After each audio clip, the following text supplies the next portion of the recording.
Next up, we have Casey Rafter from Kwik Polymers. Casey's the innovation manager there. He's been there about 9 years. I'm here today to talk about polyester polymer concrete, in particular for the bridge deck overlay application. So a lot of this is going to be somewhat similar to what you saw in Ray's presentation with EChem, but I'm going to get into more of kind of the design side for the overlays and some general overarching themes for the overlays themselves. So for the bridge deck overlay, really we're looking at two things. We need a wearing surface like you would with an asphalt overlay, but you also need the protection of the substrate, and that has to be achieved through impermeability. So for a polyester polymer concrete overlay, we're looking at a long service life, long wear resistance, and then 0 coulombs permeability. So we want to completely protect the deck. And ideally, you need to protect the deck for a very long time. Longevity, not just of the structure, the substrate itself, but longevity of the overlay itself. This is the San Francisco Oakland Bay Bridge, the suspension span. It has an original deck from 1939, and it's received all kinds of overlays over the years. They've experimented asphalts, concretes, polymers, all kinds of things. But in 2006, they installed a polyester polymer concrete PPC overlay, and that deck from 1939 currently has an NBI deck condition rating of a 7, which is pretty good considering it has 265,000 ADT or something like that. But longevity is something that you get from the overlay into the deck, but also out of the technologies that you pick. So how long has a specification been around, a company been around, what's the experience of the contractors? These things all go into selecting an overlay system for your program. Some history for PPC: it was developed by Caltrans. They started developing it in the 60s, and then the specification that they landed on was finalized in '83, and that's about the time that Kwik Polymers started to become a company shortly thereafter to meet the specification. So really, Kwik became a company to meet this spec. It's not that the spec was made to reflect what Kwik was offering. It's done about 100 million square feet nationwide of polyester concrete overlay. In order to do that, the customer has to be the bridge. So just like a lot of us here, the customer has to be the bridge. It can't be yourselves. It's a taxpayer too, but the bridge is going to really be the one that reflects that. An overview of our company: we've done several thousand different types of full depth patching, partial depth, joint headers, full depth. Pretty much anything that you can think of. We've even done some link slabs, anything you can think of that's on a concrete bridge deck from a rehab or preservation standpoint that is greater than 3/4 of an inch up to any thickness can be done and has been done pretty much with PPC. An overview of the components. For the system itself, it starts off with a high molecular weight methacrylate primer, a very low viscosity, about 25 centipoise. Then we have some graded silica aggregate, polyester resin binder, and then abrasive top sand. So again, very similar to the system like the epoxy polymer concrete that Ray just discussed. There is no cement, there's no water, so it's not a polymer modified concrete. And that's just a picture of the material mixed before it's struck into place. Once it's finished, you'll notice a resin sheen on the surface, and the material is not really self-leveling, but it's kind of self-consolidating. So the screed is not necessarily vibrating in the traditional sense, but it's more knocking the material into place and setting it to grade. PPC can be textured after the top sand's thrown either by tining or by saw cut grooving. And here's some general properties.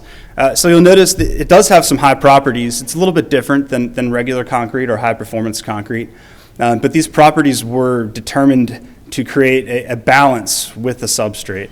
So this is a composite material. It's composite not just with the concrete below it, but the reinforced concrete section below it, that deck on top of girders below it, it's balanced, it's composite with the bridge itself. So having a decent compressive strength, having a high tensile strength, and you'll notice that the modulus of elasticity is lower than regular concrete, but it's still pretty firm. It's still pretty strong. If you were to hit it with a hammer, you could still sound a deck through a PPC overlay. It does have, it is completely impermeable to salt and to moisture, and it has a similar coefficient of thermal expansion to the substrate. So besides overlays, PPC is used for all kinds of things like I discussed, fold-up patching, joints. We've done some closure pours. And one of the reasons that you would choose a PPC overlay is that you can place it at any thickness above that 3/4 minimum. The specification for overlays is typically 40 to 100 degrees measured surface temperature with an infrared gun. Patching and headers, we can go down to -10, we can go up to 110 and still put traffic on it in 2 hours. So one of the differences between a polyester concrete and an epoxy polymer concrete is that we can change the amount of chemical that we add in the field to always get the same working time and the same traffic return time and achieve the same final properties. It's kind of iso-conversional throughout that entire temperature range. But for overlays, we stick to 40 to 100. And then we have that longevity, that proven service life. I'll give a few pictures of PPC overlay, of what it needs and some equipment that we use. But starting from the surface preparation, so we install PPC on concrete and on steel surfaces. So we've done orthotropic steel decks. It bonds to steel actually better than concrete even. But what you need for an adequately prepped surface, it has to be clean in the sense that it's abrasive blasted. It needs to be sound. It needs to be visibly dry.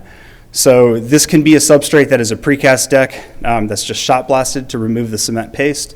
It could be a milled surface like we see here. It could be a surface that's been prepared by hydrodemolition, but it has to be clean, sound, and dry. If you have that, you're good to go. This picture shows a milled surface on the right-hand side. The slurry is remaining on the surface. On the left-hand side, the slurry has been cleaned. So the shot blasting is there to clean up milling slurry in that instance. Now the surface is prepared to receive the high molecular weight methacrylate primer. That very low centipoise, low viscosity primer penetrates into the deck. It's 100% reactive. It fills all the cracks in the deck, and it creates an integrated chemical bond with the substrate. Now the material itself can be placed using volumetric mixers, kind of like a latex modified concrete mixer, but with different pump systems and helpers and things like that. And then we also place with a slip form paver. And grade is set using, the previous picture has skis on the side. You can set grade with skis for your first pass, and you can transfer that grade using the paver on the existing pass.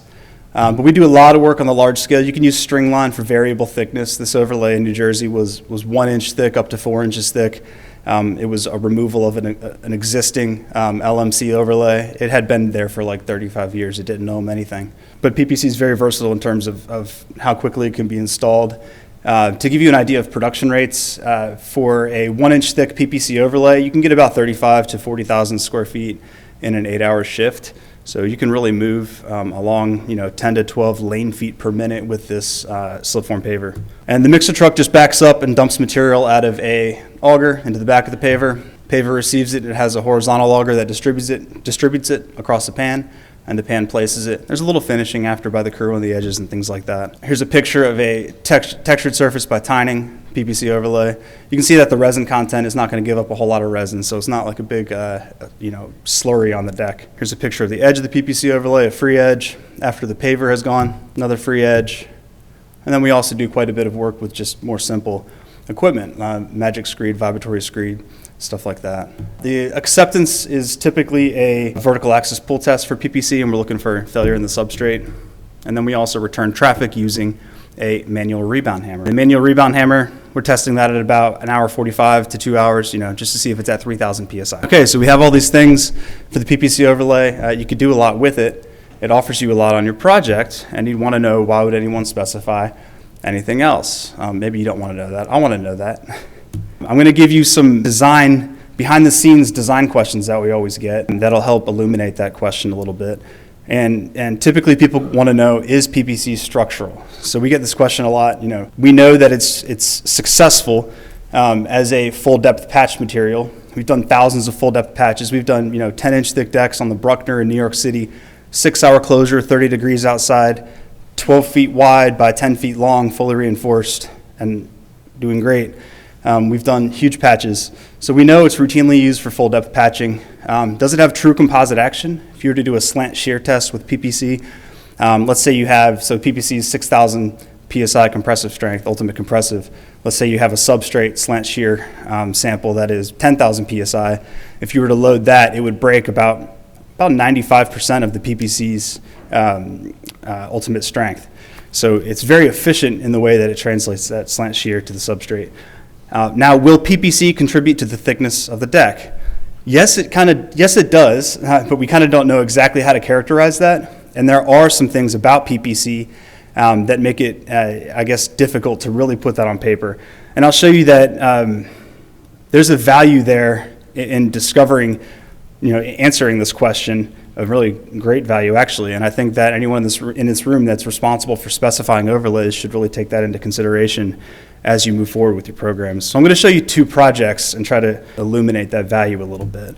So we have two overlay contracts, project number 1 and project number 2. They were both let within a couple months of each other. They're both in the same state. They're both in Delaware. They're both a 2-inch overlay, and you can see the quantities are very similar. Project number 1 has already begun. Project number 2 hasn't quite yet started yet. But this is where the difference comes into play. $16 million for project 1 and $71 million for project 2. And these are just overlay contracts, like overlay striping, some approach paving. But that's a gigantic difference in award amount, absolutely. So project number 1. Project number 1 is a PPC overlay. It's for the SR1 bridge, cable stay bridge for the U.S. Army Corps of Engineers, segmental box girder. It had a 2-inch LMC overlay on it that had been there for over 20 years, didn't know anything. It just had started to delaminate, and they wanted to do a preventive overlay, remove and replace. Again, just an overlay contract, and they started in April, and they're about 35% done. J.D. Ekman's a contractor. Project number 2 is the Delaware Memorial Bridge. It's a suspension bridge. They're also removing 2 inches, but not of an existing overlay, of the existing deck. They're using a 2-inch ultra-high performance concrete overlay, and it's just an overlay contract. For DRBA, PPC has been used for patching every single year since 2012. They have partial depth, full depth patching. But at some point, even though they were happy with the patching, the determination was made that they can't determine whether or not PPC is considered structural on the bridge deck. So you have a huge disparity in contract cost here, even though we know we have 4-inch, 6-inch, 10-inch PPC overlays installed throughout the country. I want to introduce with this presentation our new material to answer this question that is called hybrid composite synthetic concrete. And technically it does have some polyester in the resin, so I get to include it in the polyester concrete presentation. Hybrid composite synthetic concrete, HCSC, it has higher properties than PPC, but it's still balanced. We're not trying to compete directly with UHPC in the sense of having that extreme rigidity. We're not trying to hit 25,000 PSI compressive, 7,000 KSI Young's Modulus. We're trying to hit properties that a bridge deck overlay needs to be structural. Now, a lot of times when we think of structural, we immediately think, what is the Young's Modulus? And you see that, and you see it's still not what you might expect, and then you go, oh, okay, that's still not structural. But I think that there's a lot to take into consideration when you really figure out, what does stiffness mean, what does rigidity mean, what does compatibility mean, what does your bridge actually need. I put together a graph with compressive stress strain graph comparison between a bunch of different materials. We have regular concrete down here. We'll figure 6,000 PSI regular concrete, and then you have you're on the top of the bridge, positive moment, you have 0.003 compressive strain. That's where your bridge is designed to. So this little black box in here is really where your existing bridge, because we're talking about overlays, we're not designing a new deck and reinforcing a new deck.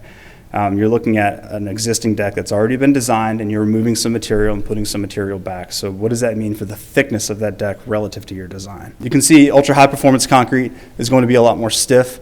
And then I have two different graphs, and there's a range there. You have HCSC and you have PPC. Now, the point of the range is that with the polymer concrete, similar to asphalt, it's viscoelastic. So as the temperature goes up, you tend to lose some stiffness, while damping will increase. As temperature goes down, you're going to gain stiffness, damping will be reduced. But PPC takes up a lower range, lower modulus range, and it really does lose a lot of stiffness at the lower temperature. So with HCSC, we wanted something that would perform as good or better than PPC in the room temperature without becoming overly stiff. And that additional area under the graph of toughness that we're adding, UHPC does the same thing, but in a much different way. So we're taking the approach of having flexibility to gain toughness and to gain some compliance and some compatibility in the bridge, whereas UHPC is taking the rigidity standpoint to the stiffness of the overall bridge. But you have to ask yourself, what does the bridge actually need? Now, HCSC is, we do consider it structural, and that's a longer presentation. But we also do have a lot of good field data from some California installations showing that it's wearing about twice as slow as PPC. From a composite action standpoint, they both do have composite action, because for structural overlay, you need composite action, and it needs to be structural. It needs to meet the design. So we do have true composite action for both materials. A lot of states are saying that PPC does not have the ability to be considered in their design manual to contribute to the thickness of the deck. We're saying that, okay, fine, we'll agree, but we're saying that this new material HCSC does. And then for the service life projection, PPC typically in design manuals will get a 25, 30-year service life. So HCSC, we're going to give it 50 to 60 years service life. We've done a couple dozen overlays in California, but this is the Northeast, so I'll show you some stuff that we've done in the Northeast. In New York, the first bridge, it was done for the city of Syracuse. This was completed last year, about a year ago. It's federally funded, and it was administered through the DOT. It's a small overlay. The project had a PPC overlay specified, and we engaged with the contractor and told them, you know, hey, we'll supply this new material at the same price for the PPC, so everyone agreed. Full depth joints, half depth patching. The whole installation took 2 days, about a day and a half really, and we're getting some really good gel times and rebound hammer times. Now with the HCSC, the difference between that and polyester concrete is essentially the resin's like 3 times stronger than the polyester resin for the HCSC. And it has a higher glass transition temperature, much higher glass transition temperature. It's a lot more appropriate for the structural application. But everything that you get out of a PPC overlay, it's the same primer, it's the same installation methods. It could be mixed in a bucket, it could be mixed in a mortar mixer or the volumetric mixer. But you can essentially take a polyester concrete spec, change a few properties in the resin table, adjust the aggregate gradation slightly, and you can roll with an HCSC overlay, and that contributes structurally to the thickness of your deck. It's a little bit easier to finish than PPC is what was reported by the crew, and this crew is experienced with PPC, and they like HCSC. So for them to say that was nice to hear. I think it's easier to finish as well. We are pigmenting it gray because it's also used for closure pores, and it's just a little bit of a differentiator. I think it's easier to finish with the gray pigment. It kind of reflects a little bit better to the eyes. But essentially, it's very similar to the polyester concrete. Now, the second overlay that we did for New York State was on a voided slab, like a adjacent box beam bridge, and they had some longitudinal cracking showing through the deck. Sorry, I'll go back. Now, this bridge has a 6-inch existing deck, and the DOT had the contractor mill off 1.5 inches and replace with 1.5 inches of HCSC. Now they did a similar pilot project with ultra high performance concrete, doing hydro demolition for the 1.5 inches and putting UHPC down on that 1.5 inches. We're getting a lot of, and this has been down for about a year now. It looks great. The DOT's looked at it. Here's a picture of the bridge when it was complete, and then here's a picture of the HCSC up close, saw cut. But we're getting a lot of interest from DOTs about these adjacent box beam bridges because everybody has them and they all crack, I guess, crack longitudinally for various reasons. Okay, so to go through some cost, I know I kind of started with polyester concrete and I'm getting into HCSC, but from a structural overlay standpoint, everybody's obviously needs to look at the time and the cost for the options that are available. So the time here is going to be not a contract time, but really just a traffic return time, and that's going to all play into your contract. And then the costs are dollars per square foot at an inch, 1.5 inches for these concrete types. I took this information from bid tabulations, so if anybody has, if you have your other projects and you see different numbers, I'm sure you also can look generally at bid tabs and see that this is a pretty fair range. So for latex, for LMC with just milling, it's about $10 to $15 a square foot. And on the higher end would probably be the very early strength latex. It might cost a little bit more for the 4-hour traffic return. I know that latex without hydro demolition can be considered to have composite action, but a lot of states require the hydro demolition in order to achieve the composite action. Similar thing with ultra high performance concrete with hydro demolition, about $60 to $100 a square foot installed with the hydro demolition. There's nothing wrong with the hydro at all. I'm just saying that you need to include that in the evaluation because other systems don't really necessarily need that. Now these are the polymer overlays. I put a 3/8 multi-layer epoxy just for reference, but about $5 a square foot. And then we have the epoxy polymer concrete that was presented earlier, and I just took this again from bid tabulations. And then PPC with shot blasting. And both the epoxy polymer concrete and the polyester polymer concrete are going to be prepped with shot blasting typically included in the specification. For HCSC, add about 25% to that bid price. The installation's the same. The material does cost more, but the installation's the same, speed's the same. You might return traffic a little bit faster. But overall, to get essentially, even if you took the structural component aside and you don't care whether or not it contributes, for the HCSC overlay to have double that service life, that projected service life, it really is a good value. So going back to PPC, kind of what have we been up to in the past couple of years in the Northeast that demonstrates that longevity and that confidence that contractors and designers have had with PPC over the years. The Goethals Bridge, the main span was overlaid. main spans were overlaid, and that was a P3 project. The Kosciuszko bridges, the first one was a design build job for New York State DOT, Region 11 in the city. The second bridge was let as a regular let, but they just essentially used the ideal version of the design build job, but both of those main spans were overlaid with PPC as well. Locally for PennDOT, everybody who's familiar with the Walsh Granite Rapid Bridge Replacement job, all of those bridges, pretty much all the bridges, probably 95% of them were overlaid with PPC. There's a couple that were not, but the average square footage of these bridges is like 1,500 square feet, very small. But the overall volume was huge. And Walsh owns those bridges, Walsh Infrastructure Management, WIM.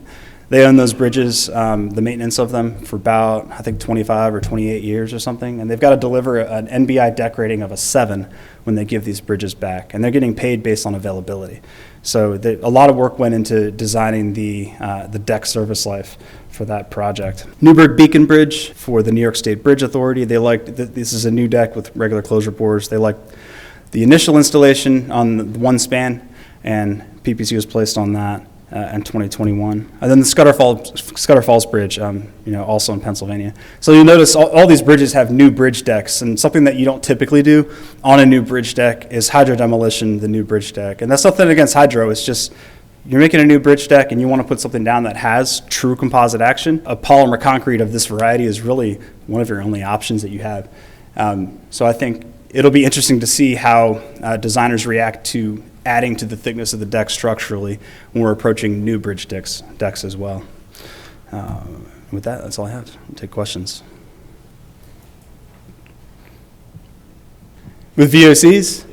It does have VOCs in the mixture, but as far as how that relates to the regulated allowable amount, it's very low. So typically 100 grams per liter would be the allowable VOCs, and for example, just regular PPC would have 3 grams per liter. It's very low. Yes, your costs that you've shown were, I'm not sure where you got them from, but I just wanted to add that the Missouri DOT just led a job earlier this year where they gave the contractor the option of using either a PPC overlay or a latex overlay with hydro demolition. Yeah. And the latex overlay was chosen. And that can certainly happen. Quite accurate, they were showing there when Yeah. the contractor chooses it. That's, Yeah. I mean, I think if you would do an alternate PPC versus LMC with hydro, that most of the time the LMC with hydro would be picked. Thanks for that. Yeah, I got all that information from bid tabulations. Well, thanks very much. The preceding was produced by the National Center for Pavement Preservation. More information can be found on the web at pavementpreservation.org. Additional support provided by Michigan State University.